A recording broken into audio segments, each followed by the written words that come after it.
ಈಗ ಯಾರಿಗೂ ಭಯ ಇಲ್ಲ, ಹೆದರಿಕೆ ಇಲ್ಲ. ಯಾಕೆಂದ್ರೆ ಯಾರು ಆಳ್ವಿಕೆ ಮಾಡ್ತಾ ಇದ್ದಾರೆ ಅವರೇ ಕಳ್ಳರಾಗಿದೆ. ಹಿಂಗ್ ದೊಂಗನ ಪಟ್ಟೆ ಹೊಡೆಯವರು ಇಂటి ಮನುಷ್ಯ ದೊಂಗ ಏನಿಲ್ಲ, ದೊಂಗನ ಪಟ್ಟೆ ಹೊಡೆಯವರು. ನಮಸ್ಕಾರ, ನಾನು ಅಮೀರ್, ಚಿಕ್ಕಬಳ್ಳಾಪುರ ನಗರಾಭಿವೃದ್ಧಿ ಪ್ರಾಧಿಕಾರದ ಸದಸ್ಯ ಮಾತಾಡ್ತಾ ಇದ್ದೀನಿ. ಏನು ಮೊನ್ನೆ ಒಂದು ಕಾರ್ಯಕ್ರಮದಲ್ಲಿ ಸಂಸದರು ಮಾತಾಡ್ತಾರೆ.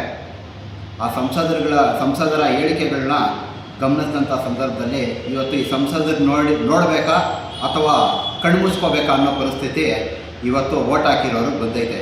ಯಾಕೆ ಈ ವಿಚಾರ ಇವತ್ತು ಮಾತಾಡ್ತಾ ಇದ್ದೀವಿ ಅಂದರೆ, ಕೇಂದ್ರ BJP ಸರ್ಕಾರದಲ್ಲಿ ಕರ್ನಾಟಕ ರಾಜ್ಯದಲ್ಲಿರುವಂಥ BJP ಸಂಸದರ ಪರಿಸ್ಥಿತಿ ಆಟಕ್ಕುಂಟು ಊಟಕ್ಕಿಲ್ದಿರೋ ಪರಿಸ್ಥಿತಿ ಇವತ್ತಾಗೈತೆ. ಇವರು ರಾಜ್ಯದ ಬಗ್ಗೆ ಮಾತಾಡೋದಕ್ಕೆ ಇವರಿಗೆ ಯಾವುದೇ ರೀತಿ ಯೋಗ್ಯತೆ ಇಲ್ಲ. ರಾಜ್ಯಕ್ಕೆ ಬರಬೇಕಾಗಿರುವಂಥ ತೆರಿಗೆ ಹಣದ ಬಗ್ಗೆ ಹೋಗಿ ಕೇಂದ್ರ BJPಯಲ್ಲಿ ಮಾತಾಡೋದಕ್ಕೆ ಇವ್ರಿಗೆ ಯೋಗ್ಯತೆ ಇಲ್ಲ. ಇಲ್ಲಿಗೆ ಬಂದು ಪಾಪ ಇನ್ನು ಬೇರೆ ಏನು ಕೆಲಸ ಇಲ್ಲ ಅಂತ ಹೇಳ್ಬಿಟ್ಟು ಬಂದು ಇಲ್ಲಿ ನಮ್ಮ ಶಾಸಕರ ಬಗ್ಗೆ ಟೀಕೆ ಮಾಡೋದೇ ಇವತ್ತು ಇವರ ಅಭಿವೃದ್ಧಿಯಾಗಿ.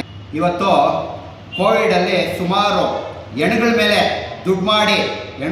ದುಡ್ಡನ್ನ ಕಳ್ತನ ಮಾಡಿ ಇವತ್ತು ಲೂಟಿ ಹೊಡೆದವರು ಯಾರು ಅನ್ನೋದು ಡಾಕ್ಟರ್ ಕೆ ಸುಧಾಕರ್ ಅವರೇ.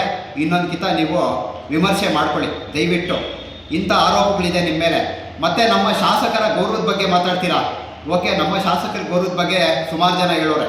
ಇವತ್ತು ನಮ್ಮ ಕಾಂಗ್ರೆಸ್ ಸರ್ಕಾರದಲ್ಲಿರುವಂಥ ಕಾಂಗ್ರೆಸ್ ಪಕ್ಷದ ಶಾಸಕರುಗಳು, ಸಚಿವರುಗಳು ಮತ್ತು ಮುಖ್ಯಮಂತ್ರಿಗಳು ಕೂಡ ಹೇಳಿದ್ದಾರೆ ನಮ್ಮ ಶಾಸಕರ ಗೌರವದ ಬಗ್ಗೆ. ಇವತ್ತು ಬೆಳಗ್ಗೆ ಕೂಡ ಪೊಲಿಟಿಕಲ್ TV ಅವರು ಹಾಕೋರೆ, ಆರೋಗ್ಯ ಸಚಿವರು ನಮ್ಮ ಶಾಸಕರ ಬಗ್ಗೆ ಏನು ಮಾತಾಡಿದ್ದಾರೆ ಅಂತ. ಇವತ್ತು ನಮ್ಮ ಶಾಸಕರ ಗೌರವ ಏನಿದೆ ಅನ್ನೋದು ಇವತ್ತು ರಾಜ್ಯದ ಜನತೆಗೆ ಗೊತ್ತಿದೆ. ನಮ್ಮ ಶಾಸಕರ ಬಗ್ಗೆ ಗೌರವದ ಬಗ್ಗೆ ಮಾತಾಡುವಂಥವ್ರು ನೀವು ಫಸ್ಟ್ ನಿಮ್ಮ ಗೌರವ ನಿಮ್ಮ ಪಾರ್ಟಿಯಲ್ಲಿ ಏನೈತೆ ಅನ್ನೋದು ತಿಳ್ಕೊಳ್ಳಿ. ನೋಡ್ಬೋದು ಇವತ್ತು ಯಲಹಂಕ ಶಾಸಕರು ಎಷ್ಟು ಒಳ್ಳೆ ಗೌರವ ಇಟ್ಕೊಂಡವ್ರು ನಿಮ್ಮ ಮೇಲೆ ಅಂತ.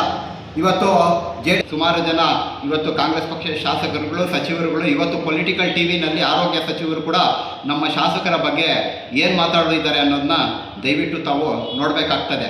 ಮತ್ತು ನಮ್ಮ ಶಾಸಕರ ಬಗ್ಗೆ ಮಾತಾಡುವಂಥವ್ರು ನೀವು ನಿಮ್ಮ ಗೌರವ ನಿಮ್ಮ BJP ಪಾರ್ಟಿಯಲ್ಲಿ ಏನಿದೆ ಅನ್ನೋದನ್ನ ನೋಡ್ಕೋಬೇಕು. ಯಾಕಂದರೆ ಒಳ್ಳೆ ಗೌರವ ಇಟ್ಕೊಂಡವ್ರು ನಿಮ್ಮನ್ನ. ಯಲಹಂಕ ಶಾಸಕರು ನಿಮ್ಮ ಮೇಲೆ ಇಟ್ಕೊಂಡಿರುವಂಥ ಗೌರವ ಇನ್ನೊಂದು ಕಿತ ವಿಡಿಯೋ ಹಾಕ್ಕೊಂಡು ರಿಪೀಟು ಕೇಳಿ ನೀವು ಯಾವ ಥರ ನಿಮ್ಮ ಮೇಲೆ ಗೌರವ ಇಟ್ಕೊಂಡವ್ರಂತೆ ಅಂತ ಗೊತ್ತಾಗುತ್ತೆ ನಿಮಗೆ. ಮತ್ತು ಮೊನ್ನೆ JDS ಶಾಸಕರು ನಿಮ್ಮ ಮೇಲೆ ಅದು ಯಾವ ಥರ ಏಕವಚನದಲ್ಲೇ ನಿಮ್ಮ ಗೌರವ ಅದನ್ನು ಕೂಡ ನೋಡಿದ್ದೀರಿ. ಇದ್ರ ಮುಂಚೆ ಬಾಗೇಪಲ್ಲಿ ಕ್ಷೇತ್ರದ ಅಭ್ಯರ್ಥಿ BJP ಅಭ್ಯರ್ಥಿ ಅವರು ಕೂಡ ನಿಮ್ಮ ಮೇಲೆ ಎಂಥ ಗೌರವ ಇಟ್ಕೊಂಡವ್ರೆ ಅನ್ನೋದನ್ನು ಇನ್ನೊಂದು ಕಿತ ವೀಡಿಯೋ ಹಾಕ್ಕೊಂಡು ನೋಡಿ. ಚಿಕ್ಕಬಳ್ಳಾಪುರದ ಲೋಕಲ್ ಲೀಡರ್ಸ್ ಅಂತೂ ಹೇಳಂಗೆ ಇಲ್ಲ ಬಿಡಿ, ನಿಮ್ಮ ಮೇಲೆ ಒಂದು ಅಪಾರವಾದ ಗೌರವನ ಇಟ್ಕೊಂಡು ಮಾತಾಡಿದ್ದಾರೆ. ಆ ವಿಡಿಯೋಸ್ನೆಲ್ಲ ಇನ್ನೊಂದು ಕಿತ ಹಾಕ್ಕೊಂಡು ನೋಡಿ. ನಿಮ್ಮ ಗೌರವನ ನೀವು ನೋಡ್ಕೊಳ್ಳಿ, ನಿಮ್ಮ ಪಾರ್ಟಿಯಲ್ಲಿ ಯಾವ ಥರ ನಿಮ್ಮ ಗೌರವ ಇದೆ ಅಂತ. ಇವತ್ತು ನಿಮ್ಮ ಶಾಸಕರೇ ನಿಮ್ಮ ಬಗ್ಗೆ ಯಾವ ಥರ ಮಾತಾಡ್ತವ್ರೆ ಅನ್ನೋದು ಇದನ್ನು ಫಸ್ಟು ನೀವು ತಿಳ್ಕೊಳ್ಳಿ. ತದನಂತರ ನಮ್ಮ ಶಾಸಕರ ಬಗ್ಗೆ ಮಾತಾಡಿರಂತೆ ಹೋಗ್ಬಿಟ್ಟು ಫಸ್ಟು ಕೇಂದ್ರ ಸರ್ಕಾರದಲ್ಲಿ ಈ ಕರ್ನಾಟಕ ರಾಜ್ಯಕ್ಕೆ ಬರಬೇಕಾಗಿರುವಂಥ ತೆರಿಗೆ ಹಣದ ಬಗ್ಗೆ ಮಾತಾಡಿ, ಅಭಿವೃದ್ಧಿ ಬಗ್ಗೆ ಮಾತಾಡಿ. ಅಲ್ಲಿ ಹೋಗಿ ಮಾತಾಡೋಕ್ಕೆ ನಿಮ್ಗೆ ಯಾರಿಗೂ ಯೋಗ್ಯತೆ ಇಲ್ಲ. ಅಲ್ಲಿ ಹೋದರೆ ಗೇಟಿಂದ ಆಚೆ ಕಳಿಸ್ತಾರೆ ಜಾಸ್ತಿ ಮಾತಾಡಿದ್ರೆ ಕೇಂದ್ರ ಸರ್ಕಾರದಲ್ಲಿ. ಇವತ್ತು ಆ ಪರಿಸ್ಥಿತಿ ಇದೆ ನಿಮಗೆ. ಕೇಳೋರು ಇಲ್ಲ ಇವತ್ತು BJP MPಗಳಿಗೆ. ಯಾಕಂದರೆ ಹೋಗಿ ಕೇಳೋಂಗಿಲ್ಲ. ನೀವು ಕೇಳಿದ್ರೆ ಅಲ್ಲಿಂದ ಆಚೆ ಕಳಿಸ್ತಾರೆ, ನಡಿ BJP MPನ ನಡಿ ಆರಾಮಾಗಿ ಕೆಲಸ ನೋಡೋಕೆ ಬೇರೆ ಕೆಲಸ ಅಂತ. ಇವತ್ತು ಆ ಪರಿಸ್ಥಿತಿ ನಿಮಗಿದೆ ರೀ ಸ್ವಾಮಿ. ನಿಮ್ಮ ಪರಿಸ್ಥಿತಿಗಳು ಇದ್ಕೊಂಡು ನೀವು ಬಂದು ನಮ್ಮ ಶಾಸಕರ ಬಗ್ಗೆ ಮಾತಾಡ್ತೀರಾ?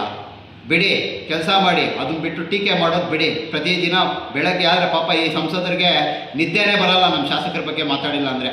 ಇವರು ಪ್ರಚಾರ ಪ್ರಿಯರು ಮೊದಲಿಂದನೂ. ಇವರು ಅಧಿಕಾರದಲ್ಲಿದ್ದು ಪ್ರಚಾರ ತೊಗೊಂಡಿರೋಂಥವ್ರು. ಈ ನಡುವೆ ಸಂಸದರನ್ನ ಯಾರೂ ಕೂಡ ಜ್ಞಾಪಿಸ್ಕೊಳ್ತಾ ಇಲ್ಲ ಅನ್ನೋ ಒಂದು ಕಾರಣದಿಂದ ಈ ಪ್ರದೀಪ್ ಈಶ್ವರ್ ಬಗ್ಗೆ ಮಾತಾಡಿದ್ರೆ ನನಗೆ ಒಳ್ಳೆ ಪ್ರಚಾರ ಸಿಗುತ್ತೆ ಅಂತ ಹೇಳ್ಬಿಟ್ಟು ಇವತ್ತು ಬಂದು ಮಾತಾಡ್ತಾರೆ. ಒಂದು ಕಾಟಾಚಾರದ ಭಾಷಣ ಅಷ್ಟೇ ಹೊರತು